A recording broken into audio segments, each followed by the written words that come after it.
चिमुकल्यांच्या दुःखावर भय्यूजी महाराजांनी फुंकर घातली. उस्मानाबाद जिल्ह्यातील बोळे गावातील आत्महत्याग्रस्त कुटुंबातील लहानग्यांची जबाबदारी राष्ट्रसंत भय्यूजी महाराजांनी स्वीकारून देशापुढे एक आदर्श प्रस्थापित केला आहे. जगाच्या कल्याणात संतांच्या विभूती, देह कष्टविती परोपकारे या अभंगवाणीचा प्रत्यय आजच्या युगात येणं तसं दुरापास्तच. आजचं क्रांतिकारी पाऊल जर पाहिलं तर आपल्याला लक्षात येईल की हे संत इतरांच्या पेक्षा वेगळे का असतात. ही आहेत आदिती, रोनक, पल्लवी आणि शिवम, 4 भावंड. उस्मानाबाद जिल्ह्यात तुळजापूर तालुक्यातील बोळेगाव हे यांचं छोटंसं गाव. राज्यभर सध्या निसर्गाची आपत्ती, राज्यकर्त्यांचं नाकर्तेपण आणि भ्रष्टाचार यामुळे शेतकऱ्यांच्या आत्महत्येने संपूर्ण राज्यभर थैमान सुरू आहे. विदर्भ आणि मराठवाड्यात दुष्काळ इतका पराकोटीला पोहोचला आहे की एक वेळ खायला अन्न सुद्धा मिळणे मुश्किल झालं आहे.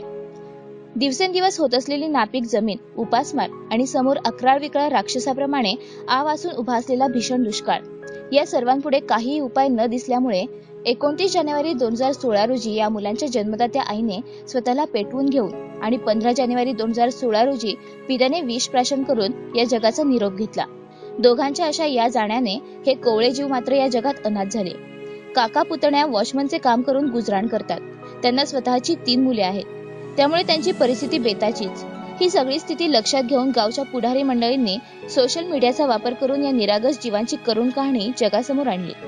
राष्ट्रसंत भय्यूजी महाराज यांनी दखल घेत या सर्व मुलांच्या भावी संगोपनाची, शिक्षणाची तसेच त्यांच्या विवाहापर्यंतची सर्व जबाबदारी स्वीकारली आणि खऱ्या अर्थाने जे का रंजले गांजले त्याची म्हणे जो आपुले तोची साधू ओळखावा, देव तेथेची जाणावा या संत वचनांना सार्थ ठरवले.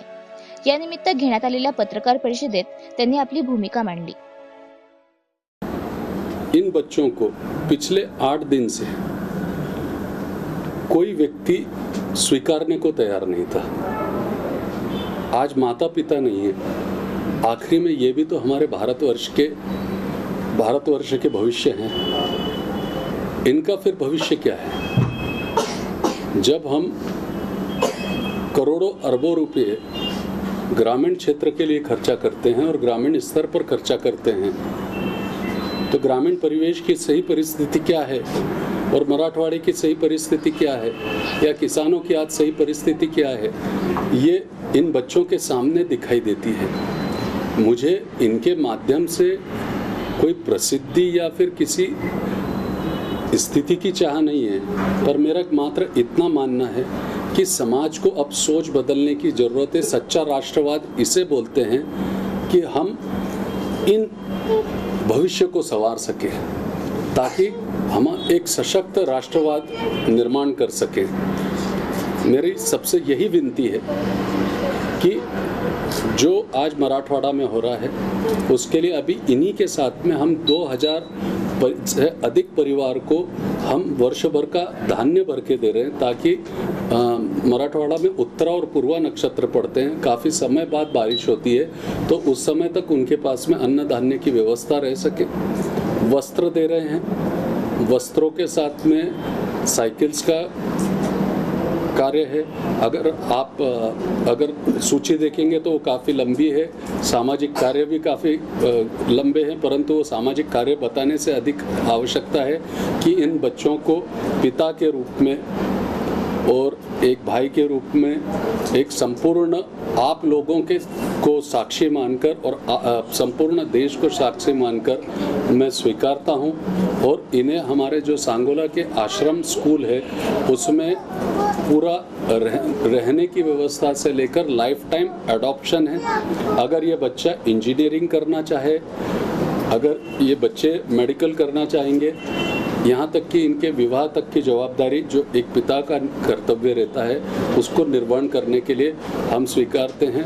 यही कार्य हमने पारधी समाज के लिए बच्चों को लेके किया. आज हमने 10,000 फैमिली को अपराध मुक्त और व्यसन मुक्त करने का पारधी समाज के परिवार को कार्य किया है. 16 बच्चे नेशनल खेल रहे हैं और अब हम चाहते हैं कि 50 बच्चे नेशनल लेवल पर जो है स्पोर्ट्समैन बने. उसके लिए हमने स्पेशल अभी उनके टेस्ट भी ऑर्गेनाइज्ड किए हैं.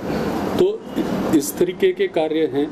तो मेरा यही कहना है कि आज इन बच्चों की की स्थिति अपन देखें और मेरा ये सबसे आग्रह रहेगा कि जो जहाँ ज़रूरत है वहाँ तक सही लाभार्थियों तक धर्म के नाम पर या समाज सेवा के नाम पर हम करें, क्योंकि समाज सेवा के नाम पर प्रसिद्धि पाना और समाज सेवा प्रसिद्धि के लिए करना ये बात अलग है, परंतु सच्चे मन से इनके लिए करना ये बहुत आवश्यक है। और आज हमारे को हमारा दृष्टिकोण बाजारवाद से हटकर ऊपर उठकर सोचने की ज़रूरत है।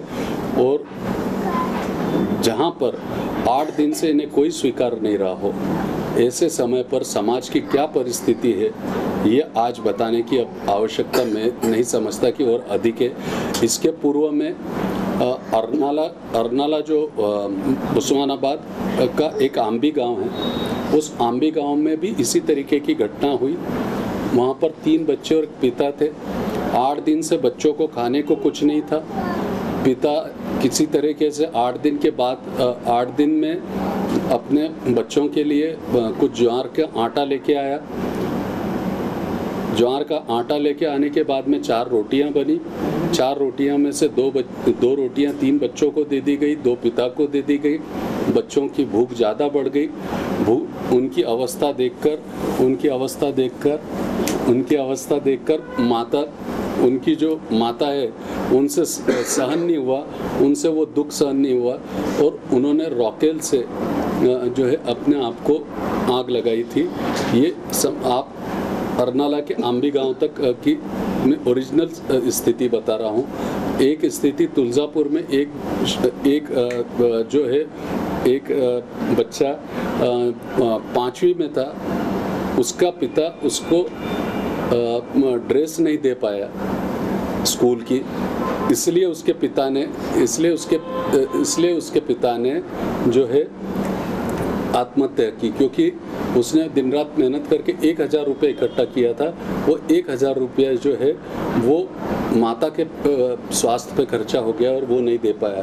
तो आत्महत्या के कारण बड़े बड़े बताए जा रहे हैं। क्रॉप फेलियर है, अकाल पड़ा हुआ है, पानी की समस्या है। परंतु मेरे को यह लगता है कि जब अन्न का अकाल पड़ता है तो मानव मरता है, पर संस्कारों का अकाल पड़ता है तो संपूर्ण मानवता मरती है। तो आज मानवता को जीवंत रखने के लिए, हमारे को एक सशक्त समाज बनाने के लिए, हमारे को उन वर्गों के लिए कार्य करने की ज़रूरत है जिन्हें हमारी सच्ची आवश्यकता है और जिन्हें सच्चे प्रेम की ज़रूरत है।